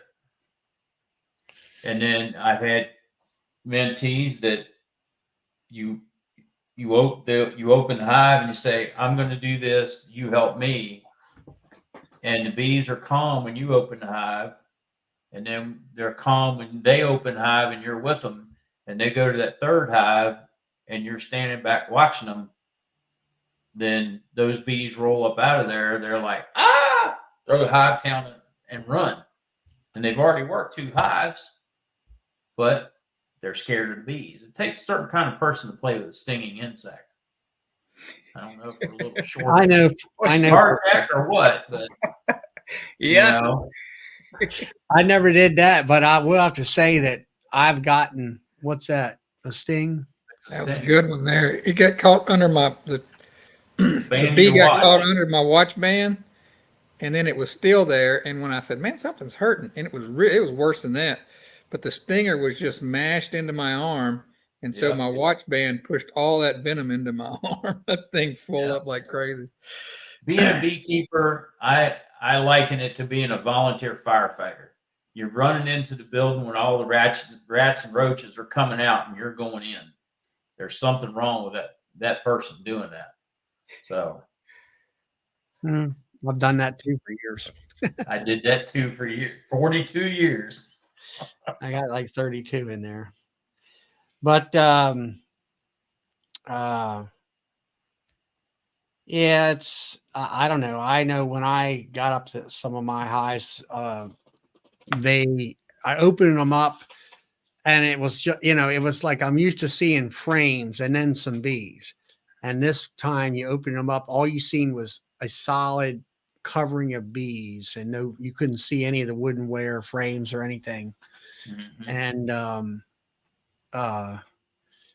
I was like, I had to take a second breath and like, okay, we can do this. Let's get used to this. And then I just started getting, working the bees. And after a while, you got used to that was the norm. So you got used to seeing that amount of bees Yeah. and stuff. And you just kind of get used to it after a while. And then, of course, you have the education component of everything. And some of it is a good curriculum, and some of it just flat out sucks. So there's a lot of curriculum out here that needs to be updated and brought up to date for all the progressive stuff that's happened in beekeeping, the science, and everything else. So Yeah, I guess, I know. But Well, hey, I got to get up at 4 a.m., so I'm going to get going. So I just want to jump on for a little while and say hello to everybody. So appreciate you coming on, Darren. yeah, all right. 4 a.m. comes early, Darren. Good night. Yeah, see ya. See you later. Yep. But Philip looks frozen in time. he might be. Oh, yeah. Oh, there he goes. There he comes back. He's back. Yeah, I'm having an unstable connection or something. Oh well. It's those tumbleweeds down there in Texas. Yeah, we don't have that. Charlie thinks I'm in the desert, but yes, I don't know how you describe the area I'm in. I don't know. They call it the like the what do they call it? It's between the plains and the rolling hills. Yeah, but do you have grass and whatever, or is it more like tumbleweed? Oh yeah. No, we have grass and trees, but the trees in our area, unless it's like a cottonwood or something like that, they don't get about 20, 30 feet tall. Whereas where I grew up in Louisiana and all through Louisiana and into East Texas, you got the 80-foot pine trees and stuff. We don't have that here. Yeah, I was surprised that they actually have the southern yellow pine out there in Texas and stuff. No, it's a huge area. Yeah, Roy chat helps. Roy says about next gen how I can do better. Yeah, I mean, another thing, Roy, is there's one. These chats sometimes I always find there's always that little bit of a nugget information that you can apply to your bees, on how maybe you want to do something. It's like with me in the April guard here. I've been picking people's brains, with Todd and Bill and several other folks that use that stuff. And I've been watching like last year, I think he put it in Craig Branch, sideline beekeeper, and he's in the Carolinas where it's, I think he's in South Carolina where it's hot. And, and I'm like, well, if he can do it and Bill can do it in July and August, late July, August, and all these different things, I mean, it gives me more encouragement and stuff and all that.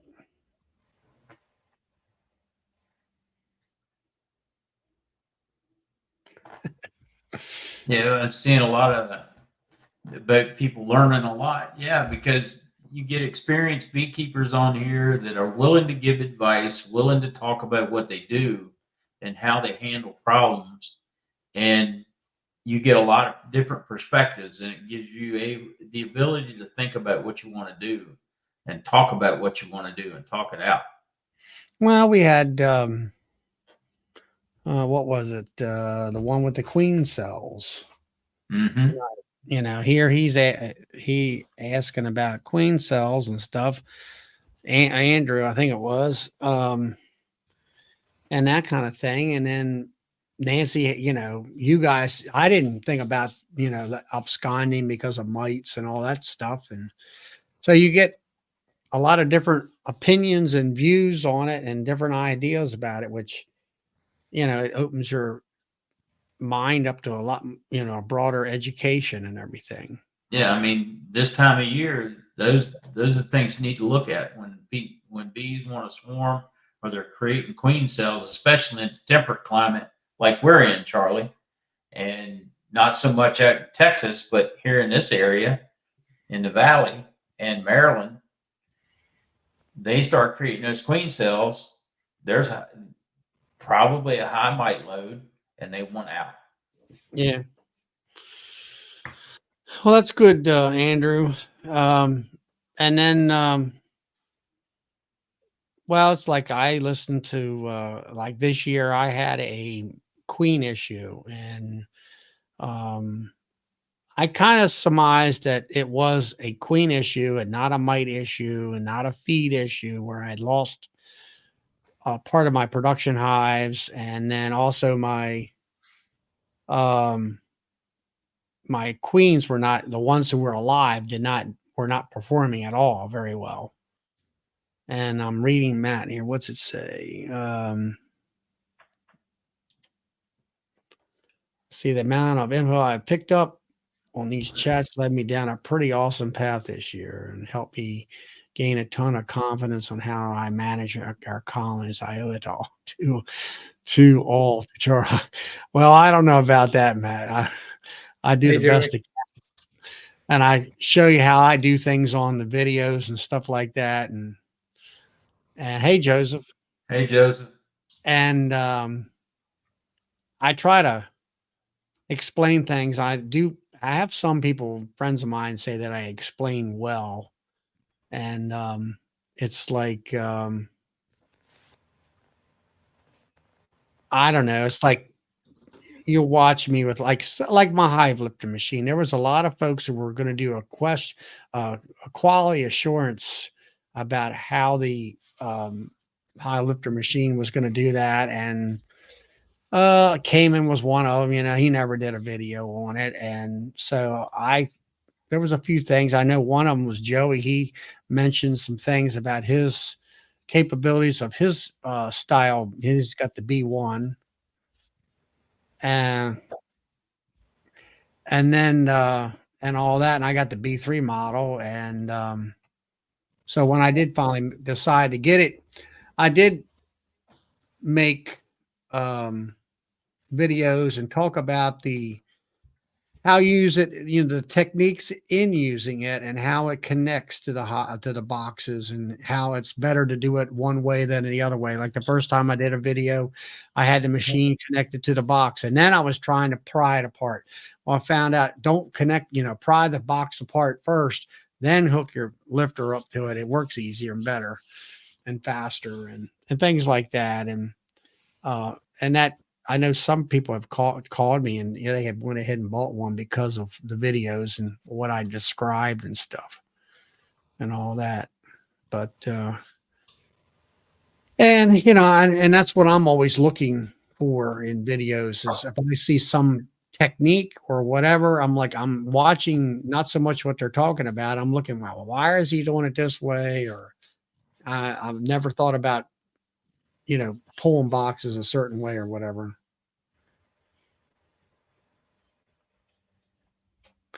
Yeah, Roy, you definitely want to make sure you want to strap the hive before you move it. I think that Yeah, was a that's- jab. that's I think awesome. that was a jab at Joey, I bet. Yeah, that was especially with a hive lifting machine. And then also with that knowledge, Roy, is the fact that if you put a ratchet strap, and let's say you don't have a hot lifter, which most people don't, but let's say you have a partner, some people talk about going to Man Lake and you got that frame thing that connects around the hive and you lift it up, and it takes two people. Well, instead of spending 60 some dollars for a piece of aluminum pipe, a ratchet strap will give you a handle to hold and guide both of you. You can take both hands to grab that strap, and both of you lift the hive up as a unit, and you can move it at a short distance. And you have that strap to hold on to, Yeah. and it works quite well. Yep.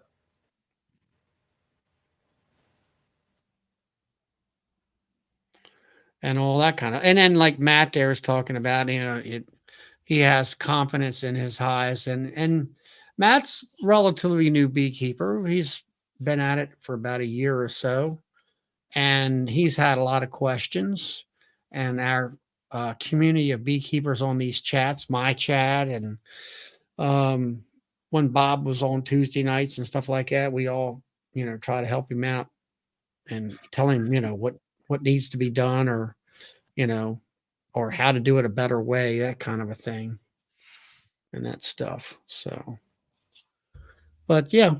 And for me, all these chats with all these folks, I mean, there's of course a lot of regulars here that come in on all the chats. And that's what's fun about it for me, is that I have a whole group of friends from the East Coast to the West Coast in the United States, and the same thing up in Canada, where I have, Alex on the East Coast and James all the way out almost on the West Coast of Canada, along with Brad and Doug and Ian in the middle there in Manitoba and Saskatchewan.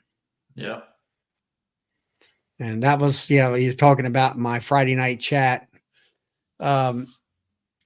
We had Brad and a bunch of them came on right at the end there. And then the green room came up, and then Ian popped in and spent a few minutes with us and all.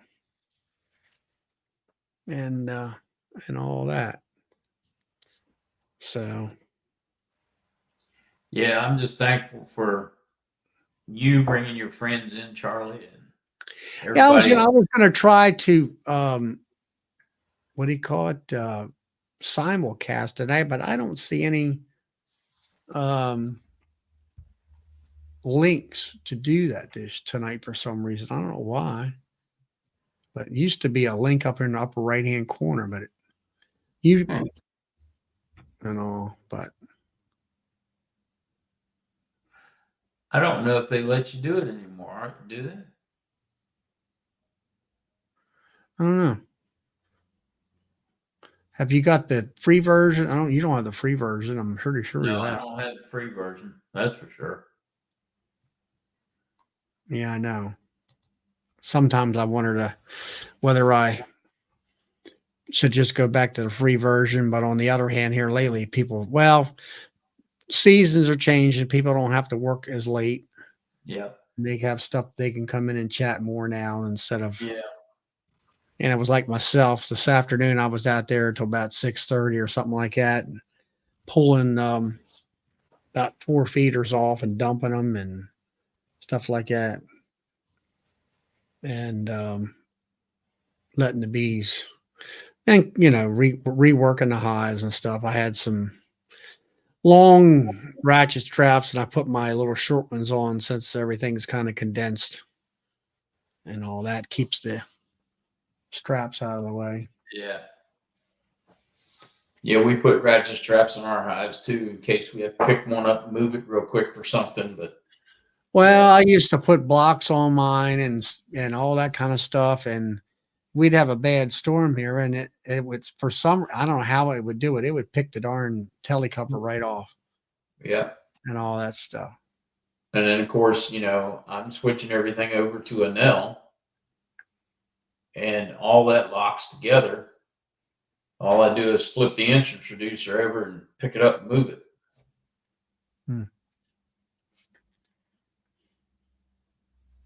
And they're insulated too, Yep. so you don't have to feed them as much. Nope. Don't have to feed them as much. They don't cluster in the winter. They're healthier bees. They work harder, and they make a crap load more honey.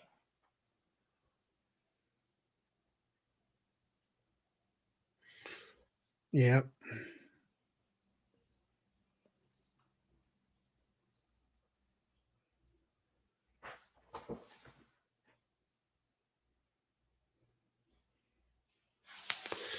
There we go. There's one. Yeah. How much you paying? How much you paying for these reviews, Charlie? I don't know. Yeah, really. I have to say here lately, I've been, is it worth all this, getting on the chats and stuff? But, comments like Doug here, and I value Doug's opinion because the man is, I consider, commercial. And he takes in a lot of information, sorts out what is solid, and presents it in a simple and understanding format. Yeah, well, I try to do that. That's something that a friend of mine has told me several times, that I can take something that might be complicated to somebody else and present it in a way that it's easier to understand by somebody that doesn't have as much knowledge as far as, first starting out in beekeeping, let's say a new beekeeper. Yeah. Thing. And that kind of stuff. But yeah, that makes me feel good. And it also, it's like my chat, which, as I present it, it's a intermediate to advanced bee chat. I'm not going to sit here and talk about how to install a package or anything like that, unless somebody asks, and that kind of a thing. But that's one of the complaints I have with bee clubs, is they seem to be in one mode, and that's always for the new beekeeper. Yep. I teach a lot of beginners classes, but I also teach a lot of intermediate and advanced classes as well. And it's hard to find somebody. It's hard to find beekeeping classes or programs that are really, and I'm talking true intermediate and true advanced stuff. Yeah, you're right. It is. And it's like we had Eastern Apicultural Society here right in town this past year, or this year in the summertime. And I went through their format. They're kind of, it's, you talk about a money grab. That's about all that thing is. But anyway, I went through their, they had tracks, beginner track, intermediate track, advanced track. Did they really have any advanced track? Not really. No.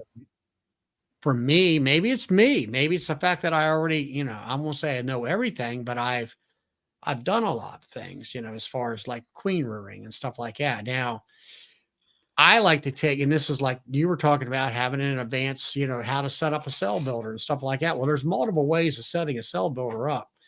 Right. And you can do, you have the live bees there a couple miles away from your shop, where you could take a class and do a visual demonstration or something like that. And yeah, I'll travel for that. I'll come down. Yeah. I'll travel Now, next spring, I'll have hives at my shop.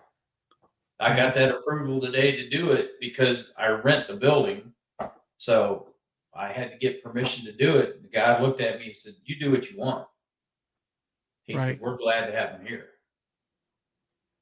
So I will have bees at the store out back next year. So when I teach class, we can do a hands-on right there. But where I guess what I'm trying to do for myself is hone the techniques that I've already have, or maybe find, let's say if it's a grafting technique of some sort. I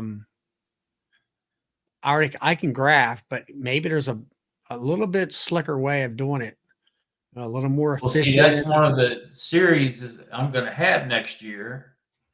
I'm going to start with the cell builders, and then we're going to go to the grafting side of it, because my guy that does the grafting for us, he is the best grafter I've ever seen. What instrument does he use? A Chinese or He something uses else? a big German tool that's got a pistol grip on it. And he also uses the Chinese tool. You say he's got a German tool that's got a what? It's got a big pistol grip on it, and the end of it is brass. I don't think I've ever seen anything like that. Usually they're just small, like dental looking tools. No, it's pretty big. And it just, does he go in there and hook the larvae? Yep, he goes in Or and does he hooks it and lays it down. He's good. He's pretty damn good. I know down at Hardeman's down there in Georgia, I've watched them, and all they got is a piece of hard copper wire that they've peened like a little spoon on it. Yep. And they're going of course, now they're doing it every day, 7 days a week for so many months and straight. Yep. And I guess, you get good at it after that. Yeah, this guy's good at it. And anyway, the girl, she's going doom, just Yeah. filling bars in a minute, 15, Yep. let's say if there's 15, 16 cells on a bar, she can do that in a minute or less. He drops 85. We drop anywhere from 85 to 100 cells at a time. Mm-hmm. And he goes in. He's got it set up. He goes in the graft. He's done 100 cells in less than an hour.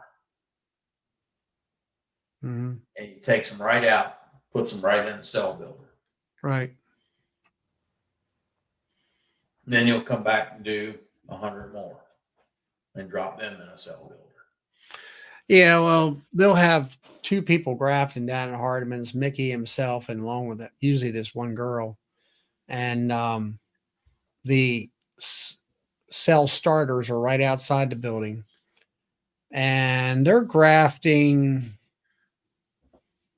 2,500 cells a day. Yeah. I'm And sure they are. And they have timing boxes out there, that they know that these larvae are exactly so many days old. Yep. And they also always graft at a certain time. So they know they're within so many, within an hour or two of being perfectly right on the money when it comes to so many hours after that larvae has hatched out of the egg. Yep. Stuff like that. So it's an art. Queen rearing is an art. It is an art, but you know what? Don't sit there and tell people it's hard, because it's not hard. It's just something that you got to learn. And people talk about, they used to tell me when I first started, it's the vision part. And once I had Kent Williams teach me how to graft. I'm like, is this all there is to it? And he says, yeah. But I had these glasses. I have a magnification unit that goes over top of these glasses. And I had to figure out the right power lens to go with them, and which is a 1.5 magnification. And once you kind of got that figured out, and then using a little teeny LED light and a Chinese grafting tool, and what he talked about, how to mess with the grafting tool to make it work better for you. it was like, what's the big deal here? Sometimes I think people don't want other people to know how to graft because they want to sell queens to them or something. Yeah, like Roy just said, the more you graft, the better you get. The first time you do it, you might do 10 cells on a bar. Drop 10, and you might get 1. Next time you do it, you might get 3 or 4. You'll get to the point where you get a 75 to a 90% take rate Mm-hmm. on your grafts. And that's what we're at right now. We get between 75 and 90%. So we drop 200 cells. We're getting between 75 and 90% of those 200 cells that are going to take. And the more you do it, the more successful you are. Yeah. Well, it's 10 o'clock. I guess. Yeah. I know I got to get up to go to work tomorrow because I'm the guy in charge for the week. My brother's on vacation and I got an order to get out tomorrow. So, well, I just want to remind everybody, hit the like button, subscribe if you haven't already. So, and let your friends know about the Monday night chat.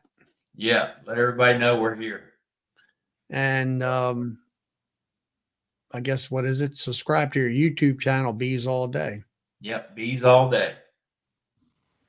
So you guys have a good evening. Philip, thanks for coming out and getting on with us. No problem. Charlie, It's been same great. for you. Look forward to it. And I will see everybody again Friday night on Charlie's channel. Yeah. Y'all have a good evening. Thank you. Good night, everybody. See you, everybody.